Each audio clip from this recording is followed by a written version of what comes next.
Hi guys, my name is Nonima Tikela. Welcome to my YouTube channel. So today I want us to talk about uSibanda kule video ke sana because wow. Oh, as per usual ke uyandika mna. Undika funa ube actor, unirhuqula ngoba ukrwada, rude ke umbhemi. Krwada kakhulu, full of himself. So uyandika ke mna ke uyandika. Once ube krwada for kungekho sizathu ke mna ke ndivela ndingakwazi nokumamela. But ke asizame ndiyenzela nina le nto but yashem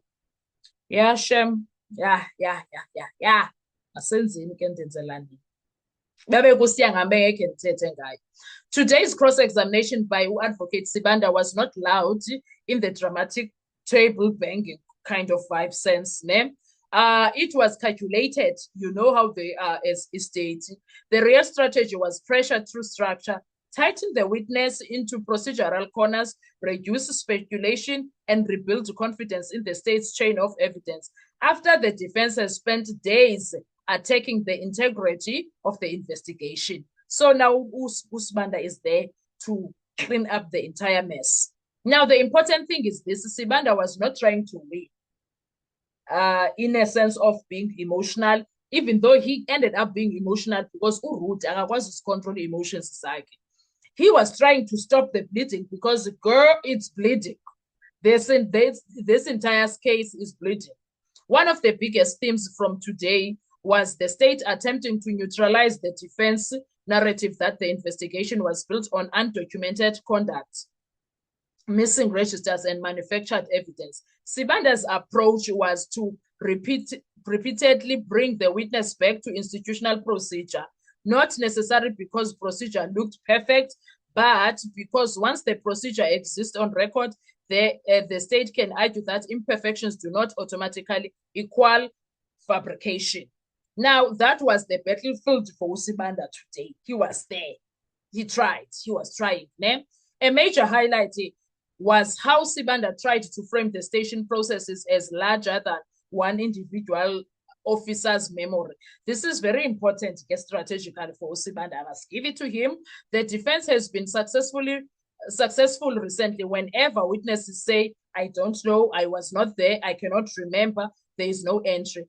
Ramsipile and the defense at large have used those answers to create the impression that the entire foundation collapses. Sibanda's responses today was essentially just because this witness personally did not see something does not mean it could not have happened within SEP's system. That distinction mattered a lot throughout the cross-examination. The cell phone issue remained exclusive underneath everything that he was trying. The defense position has been devastating because they are arguing no proper SEP 13 entry, no clear OB reflection, no clean chain of custody, no reliable reporting line, and therefore the alleged cell phone recovery becomes very suspicious. Now, Sibanda's mission today was to soften that damage by widening the procedural possibilities. He appeared to focus on the idea that the station operates through multiple officers, shifts, unit, and handover system. In other words, he is trying to prevent the court from accepting the defense's very dangerous argument. If it is not in the register or this witness does not know it, then it's never happened. He was fighting that lie. I don't know if you guys noticed that from him. That is the heart of the state's rescue strategy.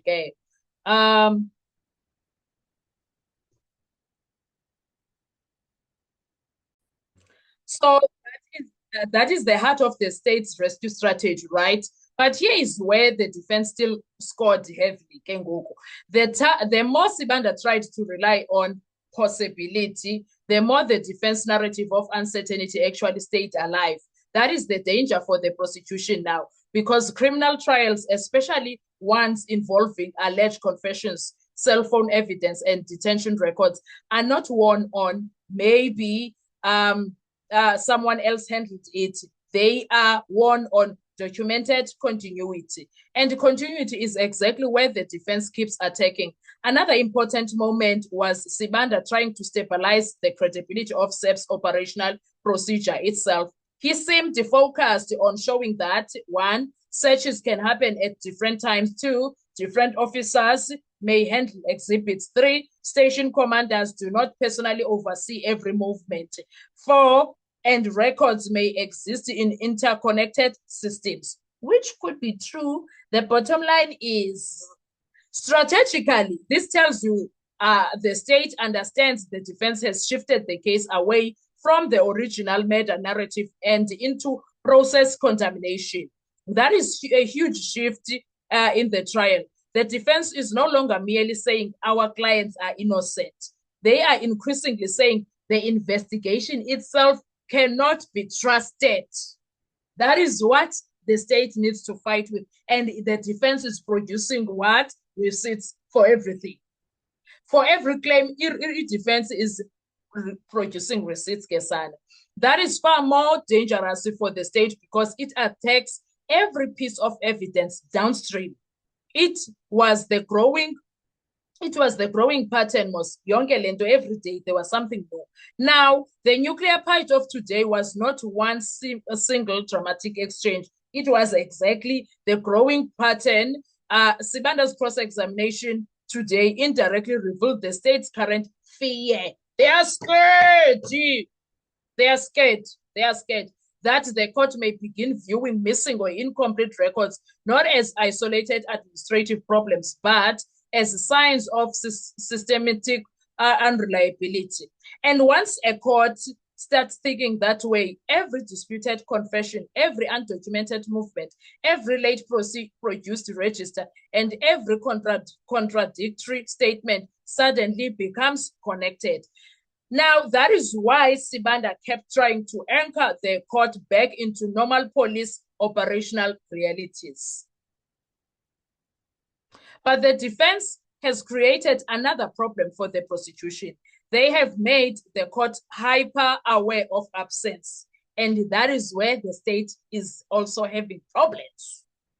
Now, every missing OB matters, every unclear SEPS 13 matters, every unexplained gap matters, every undocumented movement matters. That is why the atmosphere of the cross-examination felt tense even when voices were calm.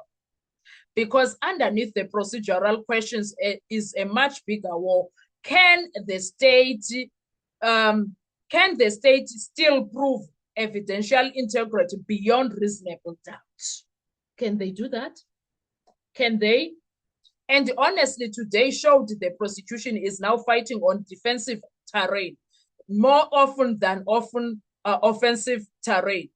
The other fascinating dynamic was how Judge Ratamu Kwatsheng handled the flow. That's Kesana. My goodness. No, he never, he does not beat them bloody allegations. Mugai always makes sure nama allegations siya aligna ezuzinto. He always makes sure we will align all of that, Ugai. One thing about him, he always makes sure, Kesan.